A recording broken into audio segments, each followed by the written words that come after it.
On a besoin des repreneurs. Partir une nouvelle entreprise, c'est bien, mais c'est beaucoup plus à risque. On pourrait intégrer notre projet dans une entreprise existante et faire un levier beaucoup plus vite. Donc, en ayant choisi une bonne entreprise à vendre, avec qu'est-ce qu'on peut avoir comme idée entrepreneuriale, le risque est beaucoup moins grand. Alors bonjour à tous, bienvenue dans ce nouvel épisode du podcast Au-delà des ondes qui met en lumière les innovations, les réussites et les enjeux du Québec. Je suis Gary Lévy et aujourd'hui on est avec Martin Deslauriers. Comment ça va Martin? Ça va bien, merci. Martin Deslauriers, c'est le directeur général du Centre de l'entrepreneuriat de l'ESG UQAM. Mais c'est aussi un entrepreneur de naissance. Il a lancé ses premiers projets d'affaires dès l'âge de 16 ans et puis maintenant avec plus de 25 ans d'expérience en affaires et dans le système éducatif québécois, il vient nous parler de sa vision pour l'entrepreneuriat universitaire ainsi qu'un nouveau modèle d'affaires pour les jeunes entrepreneurs qui semble très prometteur. Alors Martin, avant qu'on commence, est-ce que je peux vous tutoyer? Bien sûr. Excellent. Alors c'est parti. Martin, parle-nous un peu de ton parcours. Qu'est-ce qui t'a amené à t'intéresser à l'entrepreneuriat et ce, surtout à un jeune âge?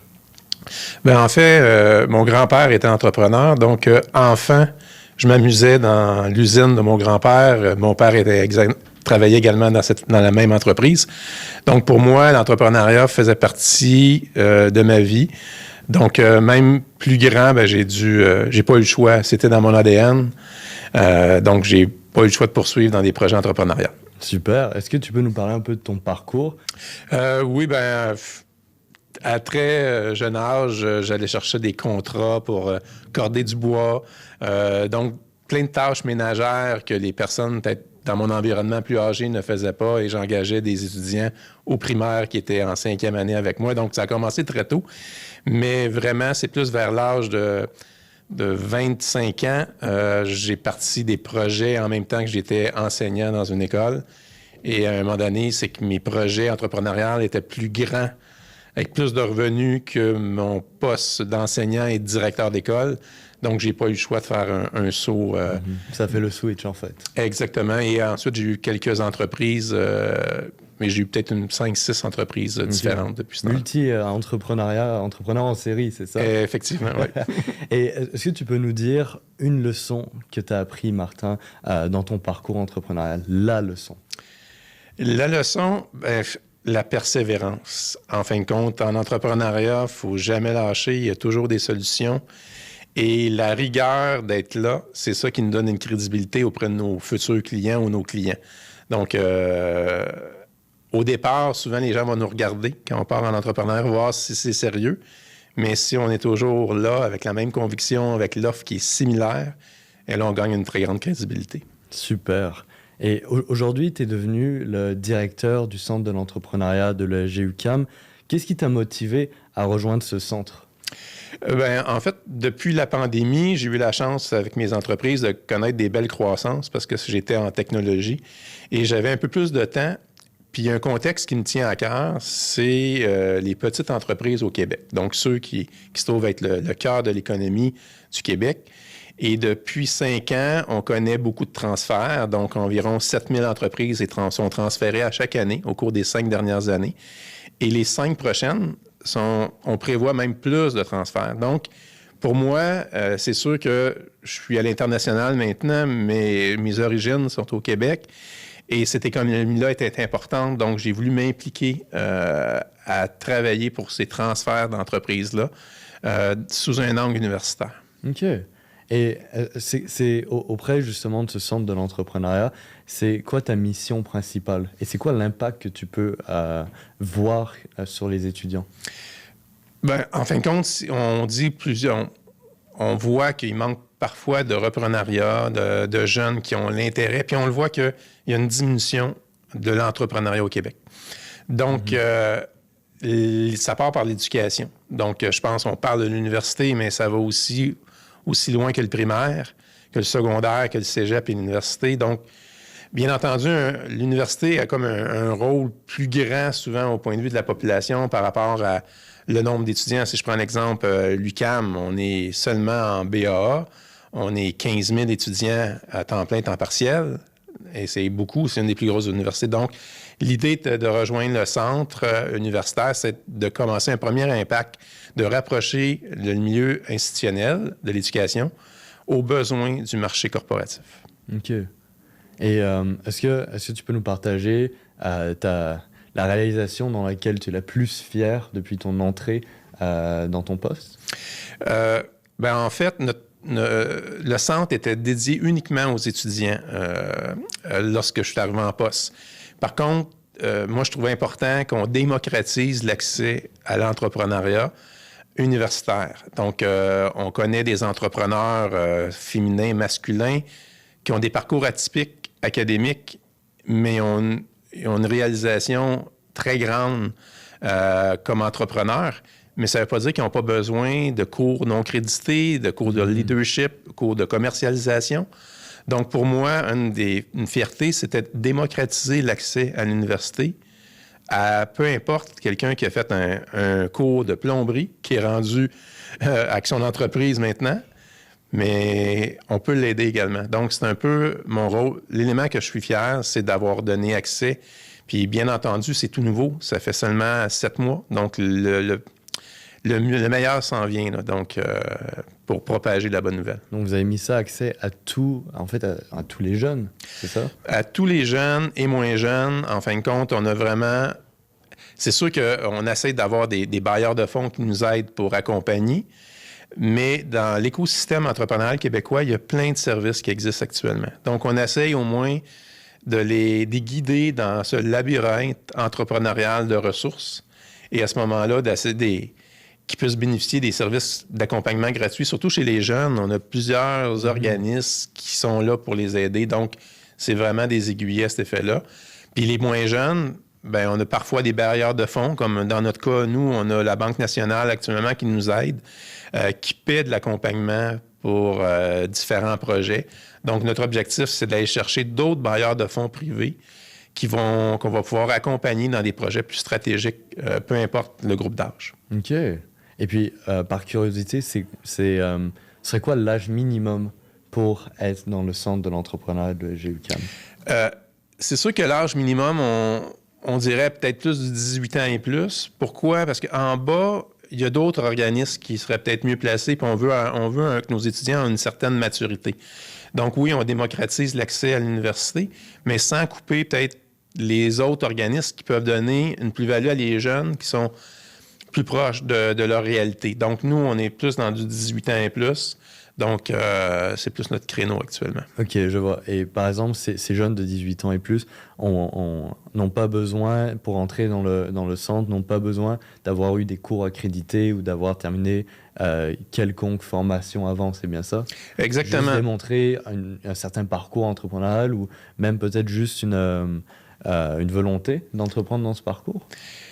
Une volonté, un projet viable. Donc, en fait, nous, qu'est-ce qu'on a fait? On a développé une plateforme de micro-formation. Okay. Donc, notre objectif, c'est que un étudiant ou un finissant ou un adulte qui vient nous voir, puis à titre d'exemple, il veut lancer son entreprise. On va l'inviter à aller voir notre capsule « Comment lancer une entreprise » qui va lui donner en 45 minutes les principes de base. Et ensuite, il peut déposer son projet sur la plateforme. Et nous, on a des coachs bénévoles qui peuvent regarder le projet pour bien l'aiguiller. Donc, on veut avoir quand même un certain fil. Donc, on accueille les gens, les projets. Par contre, il faut que la personne ait eu une réflexion, qui a fait avancer son projet. Puis s'il n'est pas prêt, on va le retourner dans nos capsules de formation pour qu'il soit prêt avant de... Parce que notre écosystème, à nous, on est vraiment... Nos coachs, c'est des gens qui travaillent à temps plein en entrepreneuriat. Donc, c'est pas des enseignants ou des conseillers à temps plein. C'est vraiment des gens qui font ce travail-là.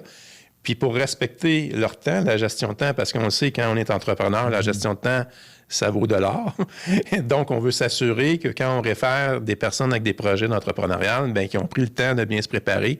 Comme ça, nos coachs sont motivés aussi à aider ces personnes-là parce qu'ils ont fait l'effort. Mais c'est absolument génial de démocratiser ce genre de ressources pour tous les étudiants. C'est tout nouveau, c'est ça? Donc, par exemple, aux jeunes qui nous regardent, si vous avez un projet entrepreneurial que vous voulez mettre en avant et que vous cherchez justement un espace d'accompagnement, un espace où vous pouvez avoir accès à des vrais coachs, des entrepreneurs formés, et avoir là en plus la crédibilité d'une université comme le LG UQAM, eh bien, c'est... C'est tout nouveau. Allez voir Martin. Et j'aimerais avoir ton avis, parce que je vois que tu essaies de changer les choses. C'est quand même un sacré shift en mindset d'amener ça pour tous les étudiants. Je vois que tu veux faire bouger les choses, mais j'aimerais savoir pour toi, quel est le rôle de l'éducation dans le contexte économique actuel? Et c'est quoi les enjeux qui sont liés à tout ça? Ben, on est dans une situation démographique qui est assez particulière au Québec. Donc, on a beaucoup de chefs d'entreprise qui vont vendre leur entreprise et qui ont vendu leur entreprise. Donc, dans ce contexte-là, on a éduqué la population de l'importance de notre économie. Donc, actuellement, le Québec, on a quand même une structure que pratiquement 80% de notre économie relève à des entreprises avec moins de 50 employés. Donc, tout ce transfert-là qui s'en vient, si on n'éduque pas notre population à ce risque économique-là qu'on est en train de vivre actuellement, puis qu'on risque de perdre notre pouvoir local, bien, je pense que l'éducation a un rôle de premier plan. Donc ça doit partir du primaire, du secondaire, du cégep et l'université. Donc, c'est un peu une des raisons aussi pourquoi que j'ai joint l'université, c'est que là, on est en train de faire des partenariats dans la majorité des cégeps du Québec. Notre deuxième phase, c'est les centres de services. On n'ira pas au volet du primaire parce qu'on est quand même une université. C'est un peu trop loin de nous. Mais l'éducation, on a vraiment un rôle d'informer au point de vue économique c'est quoi l'entrepreneuriat. Et si on ne fait pas ça, c'est à notre risque de perdre notre pouvoir local. Pouvoir, risque et péril. Exactement. Et est-ce que tu penses que l'université aussi a le devoir d'agir comme étant un écosystème, donc vraiment un peu comme une pieuvre, disons, de lier de lier en fait les étudiants et les projets entrepreneuriaux qui peut en sortir avec des organismes, avec des centres d'appui, etc. Oui, puis c'est de nos jours, les entrepreneurs n'utilisent pas assez les centres universitaires. Les universités, à titre d'exemple, le centre, on est en train d'établir des partenariats avec le HEC Paris. On a discuté avec des maisons aussi d'enseignement au Maroc. Mm-hmm. Donc, les universités, ils ont plein de tentacules un peu partout. Et c'est là qu'il y a pas assez, on va avoir on va avoir un incubateur qui va voir le jour. Puis on va l'appeler un incubateur universitaire. Donc, pour vraiment faire des ponts avec des projets de gens qui arrivent un peu partout, pour essayer de lier ces projets-là. Oui, d'en faire un écosystème. Exactement. Puis on a plein de diplômés. Donc, il faut essayer de garder cet écosystème-là près de l'université. Et on a tendance à les perdre au fil des années parce que souvent, les centres universitaires se sont beaucoup concentrés sur les startups.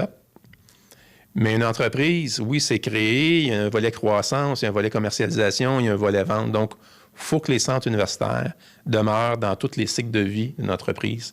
Et donc, à ce moment-là, les diplômés vont pouvoir, et même les gens qui ne sont pas diplômés, mais qui ont pris des cours, exemple non crédités, bien, en restant dans l'écosystème, bien, ça augmente les possibilités. Puis, quand vous faites du développement appuyé par un centre universitaire, ça vous donne une crédibilité d'un autre niveau. Oui, ça, je peux imaginer.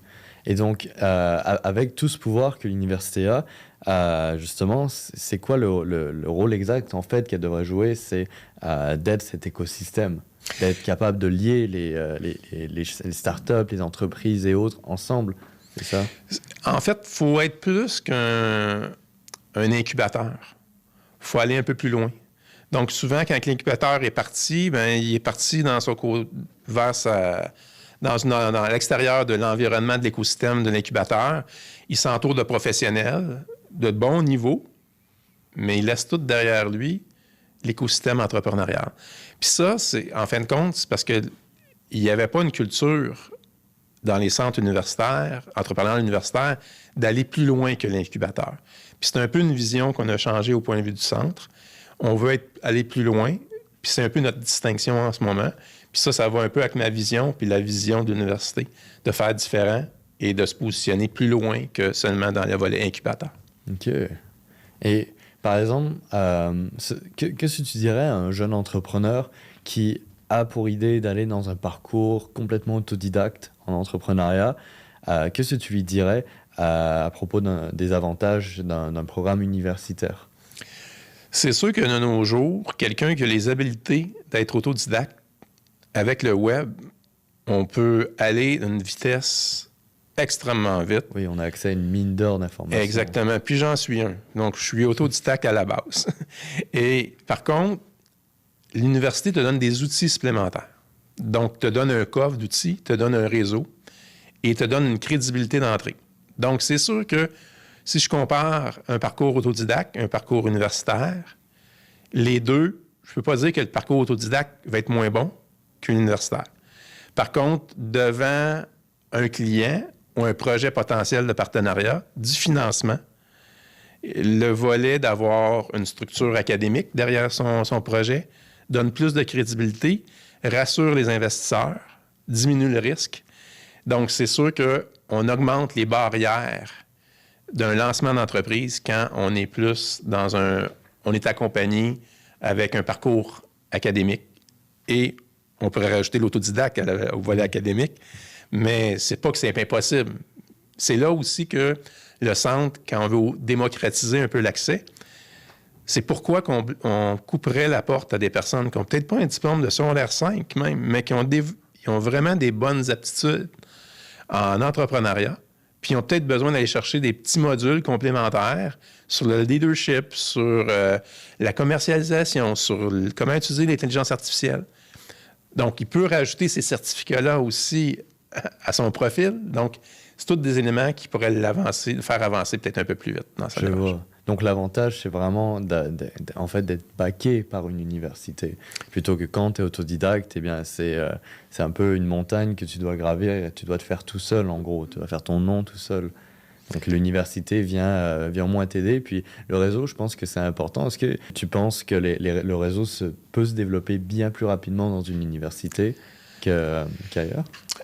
J'y croyais, mais tout dépendant du programme qu'on choisit, il y a plusieurs... Je prends l'exemple, moi j'ai fait un MBA il y a plusieurs années. Je pensais que mon réseau aurait été exponentiel, mais parmi, exemple, 35 personnes de ma cohorte, on a peut-être 3 entrepreneurs. OK. Donc, l'entrepreneuriat reste encore assez minime au point de vue de l'université, à moins que les gens prennent vraiment un cours spécifique sur l'entrepreneuriat, mais un diplôme en BAA, il y a peut-être 1% des gens qui vont aller en vont devenir entrepreneur par la suite. Donc, je te dirais par contre, quand tu fais un parcours universitaire, il y a des chances que tes collègues occupent des postes stratégiques par la suite, puis qu'ils vont pouvoir t'engager comme fournisseur de services. Donc oui, ça, par exemple, les collègues, puis ça, on devient des partenaires soudés. Puis si on a le choix de prendre un fournisseur ou l'autre, ça, il y a plus de chances de prendre un collègue universitaire qu'on s'est croisé il y a quelques années. Oui, parce qu'ils deviennent dans des postes stratégiques. Exactement. Je vois. Donc, il y a encore beaucoup de travail à faire pour faire participer les universités à tout le monde entrepreneurial. Est-ce que les étudiants eux-mêmes en université vont en entrepreneuriat après? Les universités sont sensibles à l'entrepreneuriat quand même, parce qu'on a eu différents programmes de subvention. On a créé, exemple, à l'UQAM, on a la chaire entrepreneuriale. C'est une chaire de recherche très éco-responsable. Donc, il y a des opportunités d'entrepreneuriat qu'on peut découvrir à l'université. Okay. Ça demeure que parfois, c'est des gens qui sont en recherche qui n'ont jamais été trop sur le terrain. Donc, c'est un bon mélange. Il faut mélanger chercheurs, mélanger entrepreneurs terrain. Puis oui, ça peut faire une bonne recette au succès. Je vois. Et d'après toi, est-ce que l'entrepreneuriat devrait être enseigné à tous les élèves? Donc, même ceux en dehors des facultés de gestion? C'est un sujet qui devrait être traité en mathématiques au primaire, dans les cours d'économie, partout. C'est l'économie de notre Québec. Surtout au Québec, on a un modèle on a encore plus de petites entreprises que le reste du pays. Donc, c'est vraiment une obligation de bien informer comment fonctionne notre économie. de cette manière-là, comment informer comment ça fonctionne notre économie? Bien, l'entrepreneuriat fait partie de notre économie. Donc, oui, il faut vraiment... c'est un peu pour ça que je fais des démarches pour vraiment intégrer l'entrepreneuriat partout, là, dans tous les niveaux. Et comment est-ce que tu verrais cet entrepreneuriat intégré? Parce que c'est vrai ce serait dans des disciplines variées, comme par exemple les arts, la science, la santé. Comment est-ce que tu verrais l'entrepreneuriat s'intégrer dans tout ça? Comment même l'intégrer? Bien, un exemple, les arts. Les arts, le cerveau d'une personne artiste est souvent peu rationnel en chiffres, et pas cartésien. Très créatif, peu cartésien. Je pense que si quelqu'un peut vivre de son art, ça lui prend un volet cartésien, business. Donc, dans ce cas-là, d'avoir quelques cours entrepreneuriaux parmi son cursus universitaire, ben oui, ça serait bien. À ce moment-là, de mieux comprendre les fournisseurs de services qui nous entourent, comment ça fonctionne, un entrepreneur. Donc, moi, je pense que ça devrait vraiment... c'est une obligation d'enseigner sur tous les volets, comment ça... C'est l'économie, c'est les mathématiques, c'est notre raison. Ça nous permettrait de mieux comprendre les décisions aussi gouvernementales parfois. Mm-hmm. Où est-ce qu'on s'en va avec tout ça? Si, par exemple, on ne change pas notre manière de voir les choses en tant que société, qu'on n'enseigne pas l'entrepreneuriat dans tous les niveaux de l'éducation, où est-ce qu'on s'en va? C'est quoi les enjeux liés à ça? On s'en va vraiment vers une perte de notre pouvoir économique.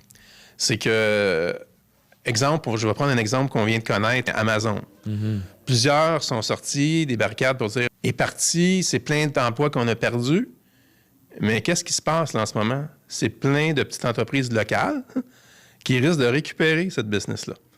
Donc, d'une vision journalistique à impact pour vendre des journaux, on voyait dans un cas très extrême qu'on s'est fait avoir totalement par Amazon. Je ne suis pas dans les livres d'Amazon pour vraiment analyser si on s'est fait avoir. Par contre, des entreprises comme Intelcom, qui risquent de récupérer ça, qui est une entreprise canadienne, bien, elle vient de récupérer un pouvoir local. Mm-hmm. Donc, en fin de compte, c'est que le fait de ne pas bien informer notre population, c'est qu'on va tous devenir des employés de méga entreprises, qu'au bout de la ligne, on va rester des petites entreprises de services parce que toutes les grosses compagnies manufacturières ne seront pas au Québec. Exactement. Donc, avec les actifs, parce qu'on parle souvent des sièges sociaux, mais un siège social, des fois, c'est bidon, là. Les actifs sont où? Oui, c'est vrai. Donc, c'est un enjeu majeur au point de vue de notre économie. Donc, en sensibilisant notre population, on va comprendre un peu plus c'est quoi la mécanique entrepreneuriale, pourquoi qu'on doit encourager peut-être nos entreprises qui sont pignon sur rue pour peut-être 1 $, 2 $ de différence sur un objet qui représente 1%. Donc, c'est tous des détails qui vont, sur le moyen long terme, qui vont avoir un impact sur nos propres finances personnelles. Je vois. Donc, l'enjeu, c'est vraiment qu'on devienne une province de service, qu'on n'ait aucune entreprise qui sont pérennes ni souveraines. Mais pour pallier à ça, il faut qu'on enseigne l'entrepreneuriat et ça doit passer par les universités. Oui, puis on a une chance d'être en avance sur l'intelligence artificielle, qui est un enjeu majeur. Donc, l'innovation, il ne faut pas arrêter notre innovation. Il faut rester en avant de la parade. On a critiqué l'investissement dans les filières de batterie au Québec, mais plusieurs pays dans le monde ont fait le même risque. Et même des compagnies comme GM, avec d'énormes moyens, ont décidé de ne pas aller de l'avant dans des ouvertures d'usines. Donc, il ne faut pas se fermer les yeux. L'innovation, c'est des secteurs de risque. Donc, il faut bien balancer notre portefeuille d'investissement. Mais c'est des éléments hyper importants de pouvoir enseigner ça tôt. Justement, au sujet de l'innovation, le système scolaire, donc les universités surtout, ont un rôle à jouer dedans. Donc, pour limiter les risques, j'imagine qu'un entrepreneur ne prenne pas tout sur ses épaules, qu'il y ait aussi un partage de risques. Est-ce qu'à l'UQAM, vous participez à cette prise en charge d'une partie de l'innovation? Ça, on a un problème auprès des entrepreneurs qui ne connaissent pas les chaires de recherche. En fin de compte, les chaires de recherche sont financées. Je vais vous donner un exemple. On a eu un don de Cascade, du groupe Cascade de quelques millions, pour trouver de l'innovation en développement durable reliée à tout ce qui est l'industrie du papier. Donc, puis même en dehors de l'industrie du papier. Mais ça, on a des chercheurs actuellement avec des projets. Mais on a besoin d'entrepreneurs aussi qui ont des idées. Donc, de greffer des idées entrepreneuriales avec des budgets de chercheurs. Donc ça devient gagnant. Et c'est un peu le rôle. L'État subventionne certains projets. Des entreprises privées donnent de l'argent aussi à des universités pour faire de la recherche à cet effet-là. Mais il faut rester... Le manque actuellement, c'est un peu avec l'entrepreneuriat. Il faut rapprocher les chercheurs avec le monde de l'entrepreneuriat. Puis là, on a vraiment un fossé entre les deux. Donc, l'entrepreneur n'a pas tout le temps la même vision qu'un chercheur, la même réalité qu'un chercheur. Puis les chercheurs sont souvent dans les universités. Ouais. S'ils passent par là, il y a toutes les ressources. Donc, en amenant les entrepreneurs dans les universités, on peut avoir plus d'innovation. Ils seraient plus en contact avec des chercheurs. Exact. Puis c'est là que les rôles d'un centre universitaire entrepreneurial, d'essayer de faire le pont entre la recherche et l'entrepreneuriat. C'est un peu un choc de génération. Un chercheur et un entrepreneur, il y a un choc. C'est pas générationnel, mais il y a un choc. Oui, vrai. Donc, ça nous prend comme un intermédiaire qui est entre les deux générations, dans ce cas-là, qui connaît l'entrepreneuriat, qui connaît le milieu institutionnel, pour essayer de faire des bons ponts. Oui, dans le modèle d'un agrégateur. Exactement. Et est-ce qu'on s'en va vers là avec le centre de l'entrepreneuriat de GUQAM? Oui, on a régulièrement des rencontres avec la recherche pour essayer de trouver des moyens de rapprocher les parties sur les projets. C'est incroyable. Bon, on a parlé longtemps de l'entrepreneuriat dans les milieux universitaires. Comment ça se passe au Québec? C'est quoi les enjeux? C'est quoi la direction que tu veux prendre avec le centre de l'entrepreneuriat de l'ESG-UQAM? Mais maintenant, j'aimerais aussi savoir l'entrepreneuriat vu par Martin Deslauriers. Je pense que tu m'avais parlé d'un modèle d'affaires qui semblait très prometteur, qui t'inspirait et que tu penses a beaucoup de potentiel pour les jeunes entrepreneurs. Oui, bien, moi, j'ai joint le centre parce que, étant donné qu'il y a beaucoup de transferts d'entreprises qui vont avoir lieu dans les 5 prochaines années, puis c'est un enjeu économique, je veux comme un peu lever un drapeau pour informer les jeunes qu'on a besoin des repreneurs. Donc, le reprenariat, c'est un nouveau mot. Le reprenariat, là, on vient de créer un nouveau mot il y a quelques années. C'est une nouvelle mode. Mais c'est une mode marketing pour essayer de sensibiliser les gens que, oui, partir une nouvelle entreprise, c'est bien, mais c'est beaucoup plus à risque. Puis souvent, on a des projets d'entreprise que si on regarde une entreprise existante, on pourrait intégrer notre projet dans une entreprise existante et faire un levier beaucoup plus vite de rentabilité parce que, premièrement, une entreprise existante a déjà un chiffre d'affaires, a déjà des clients. Donc, en ayant choisi une bonne entreprise à vendre avec qu'est-ce qu'on peut avoir comme idée entrepreneuriale, puis ça peut être un nouveau service rajouté dans l'entreprise, le risque est beaucoup moins grand. Et là, actuellement, c'est qu'on a plein d'entrepreneurs qui n'ont pas prévu leur relève, qui n'ont pas planifié ça. Et c'est un mécanisme qui est peu connu. En fin de compte, on connaît beaucoup le transfert intergénérationnel. Donc, j'en fais partie. Mon père en a fait partie. Il a acheté l'entreprise de mon grand-père. Moi, je n'ai pas rentré dans un plan de relève. J'ai parti d'autres choses en parallèle. Mais en faisant de cette manière-là, c'est qu'on vient de faciliter notre travail énormément. Puis on croit qu'on n'a pas d'argent. Mais c'est un peu ça que je vais essayer de faire changer. C'est que moi, je l'ai déjà vécu dans d'autres entreprises. C'est qu'on peut, un entrepreneur qui décide de vendre, puis dire, OK, si tu vends aujourd'hui, ça vaut combien? On gèle cette valeur-là.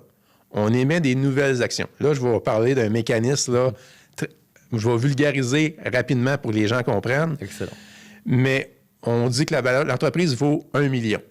On la gèle. Donc là, on a 100 actions d'une valeur d'1 million qui ne sont plus participantes dans le temps. Qu'est-ce que ça veut dire? C'est que l'année prochaine, ces actions-là, même si la compagnie a fait 100 d'augmentation de chiffre d'affaires, ça reste à 1 million. Les nouvelles actions, donc on émet 100 nouvelles actions avec une valeur nominale d'$1 l'action. Donc à ce moment-là, le repreneur peut décider d'acheter 10 actions. Ça vient de coûter 10 $. Donc ça ne prend pas un gros portefeuille. On peut trouver quelques bouteilles à échanger, là, pour dont 10 $. Mais faut qu'il démontre une volonté entrepreneuriale qui veut prendre la relève pour démontrer à ce moment-là au cédant, dans une perspective peut-être de 5 ans, qui a l'étoffe de prendre la relève puis de faire grandir ces entreprises. Donc, dans ce cas-là, l'entrepreneur qui s'y avait vendu sur le champ aurait pu avoir 1 million. Mais toute la croissance future, l'entrepreneur, là, la première année, il y a 90 il y a 90 actions des nouvelles. Donc, il va chercher de la valeur supplémentaire en coachant bien la relève, en travaillant avec lui. Donc, de part et d'autre, ça devient gagnant-gagnant. Mais ça, c'est fait pour les entreprises familiales, mais c'est très rare. Et là, on veut vraiment développer avec l'université, d'expliquer ce mécanisme-là pour des cédants qui pensent que leur entreprise ne vaut rien. Des fois, quand elle vaut rien, elle vaut 400-500 000. Mais je pense que c'est déjà bien à aller chercher. Et de montrer aux jeunes, bien, c'est une autre alternative. Donc, l'université, c'est pour ça qu'on a mis beaucoup d'emphase sur le repreneuriat. Les en bas de 30 ans, ça représente pratiquement 3 %. C'est absent. Mais on veut monter ce chiffre-là. OK. Et qu'est-ce que tu dirais, par exemple, un jeune entrepreneur, il sort du secondaire 5. Il a économisé un peu en travaillant et il veut se lancer dans l'entrepreneuriat, mais il ne veut pas prendre tous les risques de se lancer une business depuis le début. Qu'est-ce que tu lui dirais de faire? Est-ce qu'il y a des histoires de réussite, par exemple, avec l'entrepreneuriat au Québec? Il y a des histoires de réussite, il y en a beaucoup. Chez les jeunes, on en voit un peu moins. J'en connais un, il a 28 ans. Il ne vient pas de sortir de son secondaire 5, mais il a quand même acheté une boulangerie avec 78 employés à l'intérieur. Okay. Donc, il a réussi à se mettre un peu d'argent de côté puis de faire l'acquisition. L'avantage quand on est jeune, c'est qu'il y a plein de programmes qui aident à financer. Et ça prend un minimum de risques à déposer. Puis après ça, il y a des Investissements Québec, il y a des programmes Futurs preneurs. Oui. Pour les 39 ans et moins, ils ont de l'argent à pouvoir offrir. Les villes ont les CLD des villes, ils ont des budgets aussi pour du financement. Actuellement, il y a plein d'organismes qui ont de l'argent pour du financement. Il faut simplement démontrer qu'on est capable de prendre une part de risque. Si on n'est pas capable de démontrer qu'on prend une certaine part de risque, mais à ce moment-là, il faut y aller sur un principe de rachat avec zéro, comme j'ai expliqué un peu précédemment. Mais les autres, avec un peu d'argent, les bailleurs de fonds, ils disent « OK, il a pris un risque, ça sécurise quelqu'un. » Mais quelqu'un qui y va puis qui veut s'acheter avec 0-0, sans un modèle comme j'ai parlé, c'est difficile. Il n'y aura pas personne qui va dire « je vais te donner 1 million parce que je te trouve gentil. » Donc. C'est sûr, c'est pas les beaux sourires qui font la chose avec les bailleurs de fonds. Non. Donc, est-ce que, par exemple, si ce jeune veut quand même se lancer, il a économisé un peu d'argent, est-ce qu'il peut se mettre avec un groupe d'amis pour acheter une entreprise déjà existante? Oui, bien, il y a du repreneuriat collectif, okay. qui est un nouveau modèle qui est peu connu. Ça permet à ce moment-là d'acheter une entreprise à plusieurs. Donc, c'est une coop. Donc, vous connaissez Desjardins, système coopératif. Mm-hmm. C'est un modèle qui existe depuis 100 ans au Québec. Là. Donc, c'est un modèle qui est solide. Puis, les bailleurs de fonds sont présents. Donc, le gouvernement donne de l'argent pour aider. Puis, je donne un exemple. Une entreprise viable qui vaut une valeur marchande d'1 million. 5 individus qui se mettent ensemble pour pouvoir acquérir cette entreprise-là pourraient mettre 25 000, toute l'équipe, donc 5 000 chacun, mm-hmm. et ils pourraient aller chercher pratiquement 700 000, 800 000 de financement de Desjardins, parce que Desjardins ont des programmes de coop pour financer, certains organismes paragouvernementaux également. Donc ça, Puis qu'est-ce que ça permet? C'est que pour avoir un meilleur équilibre travail-famille, ça ne repose pas seulement sur un individu, 2 individus. C'est les 5 membres qui prennent un peu de partie de responsabilité. Donc, ça nous permet d'avoir moins de pression, moins de risque sur nos épaules. En effet, et puis c'est ça diminue le risque. Et souvent, on l'espère, c'est entre amis. Donc, c'est du fun. Et, OK, donc c'est un nouveau modèle au Québec. Bien, c'est pas nouveau, mais c'est pas connu. Donc, je dis nouveau parce qu'on essaie d'informer que ce modèle-là existe. Mais on le voit dans le milieu touristique, on le voit dans le milieu de l'agriculture, des coops d'agriculture, mais dans de la business à l'état pur, là, il n'y en a pas tant que ça. De là à apprendre aux jeunes, à montrer en fait aux jeunes les différents modèles d'entreprise qui peuvent se partir s'ils ont besoin. Donc, c'est là où on y revient. C'est important d'en parler de l'entrepreneuriat parce qu'on pourrait s'assurer beaucoup plus d'entreprises. Puis, pour certains, je pense, l'entrepreneuriat est quelque chose qu'ils n'ont jamais eu l'occasion de découvrir. S'ils peuvent le découvrir à travers le système scolaire. Donc. Puis, le premier devoir à faire comme entrepreneur, c'est quoi les structures qu'on connaît au Québec? Incorporer, enregistrer, travailleur autonome, coop. Donc, de manipuler, de comprendre ces structures-là, ça va nous aider, ça va aider l'entrepreneur jusqu'à la fin de ses jours. Parce que si on vend une partie de nos actions, si on veut on veut aller chercher du financement, on veut aller chercher un associé, comprendre notre structure, c'est quoi les mécanismes qu'on peut faire? Moi, je me sers des structures organisationnelles toujours dans mes décisions stratégiques. Là, actuellement, je suis dans un OBNL. Donc, ça, c'est un autre modèle de structure. Donc, de vraiment regarder c'est quoi les structures qu'on a disponibles au Québec pour voir qu'est-ce qui colle le mieux à ma réalité entrepreneuriale. Et puis, super, Martin, j'aimerais te demander si, d'ailleurs, au niveau de l'entrepreneuriat dans les écoles, si tu pouvais changer une chose dont la manière dont l'entrepreneuriat est perçu ou enseigné, ce serait quoi? Je pense qu'il y a un mix à faire entre le volet théorique. Donc, on a des super bons profs qui ont vraiment analysé l'entrepreneuriat sur toutes ses angles. Mais d'ajouter des intervenants externes, de venir faire des ateliers, des entrepreneurs qui ont 20 ans d'expérience, de faire un atelier 1 heure sur un sujet, exemple le marketing. C'est quoi leur vécu? Je pense que ça donnerait une valeur ajoutée au programme. Donc, qu'est-ce qui est difficile, c'est de connaître ces entrepreneurs-là de devenir disponibles à donner, mais on en voit, exemple, l'école de Beauce. C'est un modèle qui ont vraiment été chercher des gens d'expérience. C'est sûr que le coût pour participer à des programmes de la Beauce est un autre niveau, mais ça, c'est un modèle qu'on veut intégrer au centre, de vraiment... Puis si on regarde notre plateforme de micro-formation, on a fait un volet hybride. On a vraiment, exemple, sur notre capsule de reprenariat, c'est l'ex-ministre Pierre Fitzgibbon qui a parlé vraiment des chiffres de reprenariat. C'est quoi la réalité? Donc, on a vraiment la réalité interne des chiffres gouvernementaux. Après ça, on avait le président du CA du Conseil du patronat qui, lui, a fait 2 plans de relève dans des grosses entreprises et donné la valeur ajoutée de tout ça. Mais c'est pas des théoriciens, c'est des praticiens. Donc, mélanger la théorie avec la pratique, je pense que c'est un volet qui serait bien fait et qui serait gagnant. Et puis au Québec, on a beaucoup d'entrepreneurs, qui ont eu du succès. Les amener dans les écoles, que ce soit secondaire, cégep, université. Je suis totalement d'accord avec toi là-dessus. On va conclure sur ta vision pour l'avenir. Je vois que tu veux changer les choses, c'est excellent. Comment est-ce que tu imagines l'entrepreneuriat universitaire dans 10 ans au Québec? En fait, c'est qu'on voit beaucoup de boîtes conseils aux entreprises. On a des centres là, professionnels, un KPMG, je peux en nommer plusieurs, des grosses structures qui aident les entreprises. On n'a pas de centre universitaire qui aide les entreprises de leur création jusqu'à leur vente.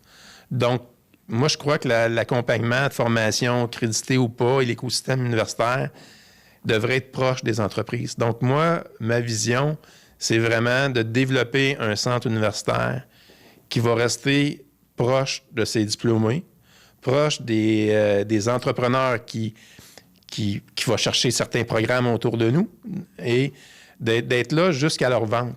Et là, on aurait vraiment fait une évolution parce qu'on aurait été constamment à l'écoute des besoins des entreprises, peu importe où sont rendus dans leur cycle de vie. Et c'est ce que tu veux faire avec le centre de l'entrepreneuriat à l'UQAM. Effectivement. Et on peut conclure sur ça. C'est quoi les prochaines grandes étapes pour ce centre? Il y a une nouvelle qui va sortir bientôt au mois de mai. La première plateforme Tinder pour entrepreneurs. Okay. Tinder, c'est parce que c'est la plateforme que les gens connaissent le plus. On a de la misère à faire du bon maillage actuellement. On peut avoir une super belle entreprise à Rouyn-Noranda, puis le repreneur potentiel est à Montréal. Comment il va pouvoir faire pour voir cette opportunité-là? C'est impossible. Donc là, on a vraiment développé une plateforme qui va être en ligne au mois de mai, que vous avez un profil de repreneur, vous allez bâtir votre profil Les cédants vont aller aussi rentrer leur information, puis il va avoir l'intelligence artificielle va montrer aux candidats avec qui ont des matchs. Oui, il va faire des bons maillages. En fait. Et bons maillages. On a des plateformes qui existent un peu pour vendre, mais pas pour quelqu'un qui recherche du financement, quelqu'un qui cherche un associé, quelqu'un qui cherche un investisseur opérateur. On n'a pas ça. Donc, c'est vraiment un Tinder, mais du milieu des affaires. Exactement. Et puis, c'est génial, ça va stimuler l'investissement privé. On en manque au Québec d'investisseurs privés. Donc, c'est un moyen de stimuler. Oui, puis en étant une université, en même temps qu'un repreneur qui a des cibles d'acquisition, puis on voit qu'il y a des lacunes, on pourrait lui dire, tu pourrais peut-être faire une formation non créditée. Ça va donner des cordes à ton arc pour pouvoir acquérir, avoir plus de crédité d'acquisition. Donc, on va être proche des besoins des repreneurs, des cédants, des recherches d'associés, et ainsi de suite. Est-ce que tu vas le mettre en avant auprès des étudiants de l'UQAM? On le met en avant. Les entrepreneurs de l'UQAM, plutôt. Oui, bien, les étudiants entrepreneurs ou qui en devenir, ou les intrapreneurs, parce que travailler d'avoir une franchise, c'est un peu un intrapreneur. Donc, on a fait déjà 5 partenariats avec 5 cégeps qui va donner accès gratuitement à nos outils. C'est sûr que nos étudiants, c'est gratuit également. On a commencé à faire des partenaires dans des villes. Donc, l'objectif, c'est d'avoir un gros volume. Puis, actuellement, on va faire beaucoup de gratuité pour les étudiants par nos partenaires, nos bailleurs de fonds. C'est notre idée. Les gens qui ne sont pas dans notre écosystème, qui n'ont pas de partenariat, il va avoir un coût d'entrée qui va être très, très bas. Et quand ils vont avoir du maillage ou ils vont avancer dans un processus d'acquisition, ça va être graduel. Donc, on n'aura pas exemple, une entreprise qui veut s'afficher à 200 $ par mois, on ne fera pas ça. Donc, ça va être minime comme coût, mais s'il y a des prospects, là, il va avoir un peu plus de coût administratif pour faire le maillage. Il va payer à la carte. Je vois. Donc, c'est en effet une grosse nouvelle pour le centre de l'entrepreneuriat. Ça va aider beaucoup de jeunes étudiants entrepreneurs. Ça s'appelle comment, cette plateforme?